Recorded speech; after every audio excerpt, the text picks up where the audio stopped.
जय जिजाऊ जय शिवराय। मी रमेश विनायकराव पाटील कसारे, मी संभाजीनगर येथे राहतो आणि मी जालना लोकसभा मतदारसंघामध्ये अपक्ष म्हणून निवडणूक लढवत आहे। निवडणूक लढवायचं कारण एवढंच आहे की रावसाहेब दानवे हे स्वतः मराठा समाजाचे असून यांनी आरक्षणाबद्दल कुठंच काही बोललेले नाहीये आणि त्याच्यामुळे मला असं वाटतं कदाचित तिथं फार दबाव आहे आणि पुन्हा ज्या लोकांनी विरोध केला त्यांच्यावर खोट्या केसेस दाखल केलेल्या आहेत, त्यांना काही लोकांना मारहाण केलेली आहे आणि ही फार चुकीची घटना घडलेली आहे।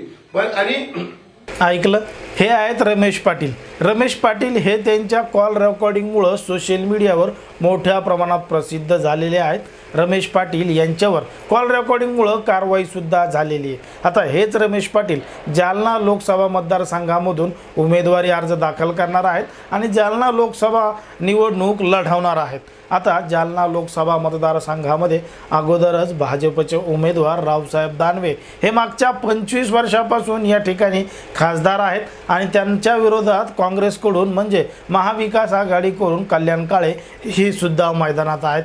आता भाजपकडून रावसाहेब दानवे, महाविकास आघाडीकडून कल्याण काळे, वंचित बहुजन आघाडीकडून प्रभाकरराव बकले अशा पद्धतीने तगडे उमेदवार रिंगणात असतानाच या ठिकाणी उमेदवारी अर्ज दाखल करणार आहे ते म्हणजे रमेश पाटील। आता रमेश पाटील हे जालना लोकसभा मतदारसंघामधून अर्ज दाखल करणार असल्याचं त्यांनी स्वतःच व्हिडिओच्या माध्यमातून सांगितलेलं आहे।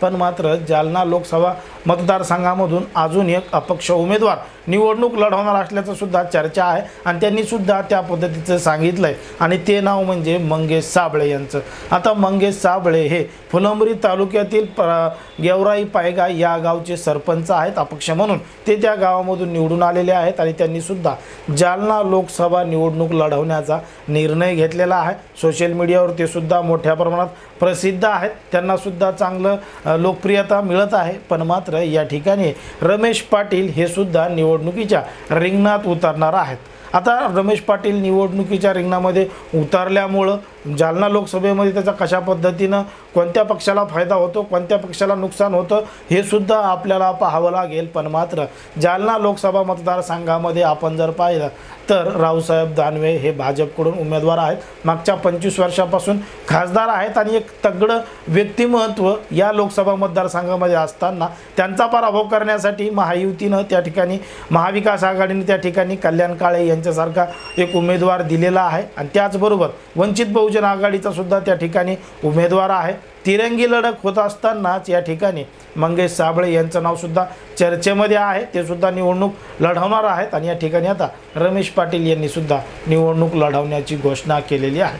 आता चौरंगी लढत, पाचरंगी लढत जालना लोकसभा मतदारसंघामध्ये आपल्याला बघायला मिळू शकते। पण मात्र फॉर्म भरेपर्यंत फॉर्म कोण टिकून ठेवतं, कोण वापस घेतं आणि कोण प्रत्यक्ष निवडणूक लढवतं हे देखील आपल्याला पाहावं लागेल आणि जालना लोकसभेमध्ये जे काही तगडं आव्हान असणार आहे हे सुद्धा आपल्याला पाहावं लागेल की त्या ठिकाणी कशा पद्धतीनं जनता ही लोकप्रिय नेत्याला मतदान करते, म्हणजे सोशल मीडियावर लोकप्रिय असलं म्हणून मतदानामध्ये त्याचं रूपांतर होतं का, जनतेची केलेली कामं याच्यावर सगळं काही ठरतं का, अशा विविध प्रश्नावर ही लोकसभा निवडणूक होणार आहे। याबद्दल तुम्हाला काय वाटतं हे अगदी स्पष्टपणे कमेंटमध्ये सांगा आणि अशाच पद्धतीचे नवनवीन व्हिडिओ पाहण्यासाठी आपल्या चॅनलला लगेच सबस्क्राईब करून घ्या।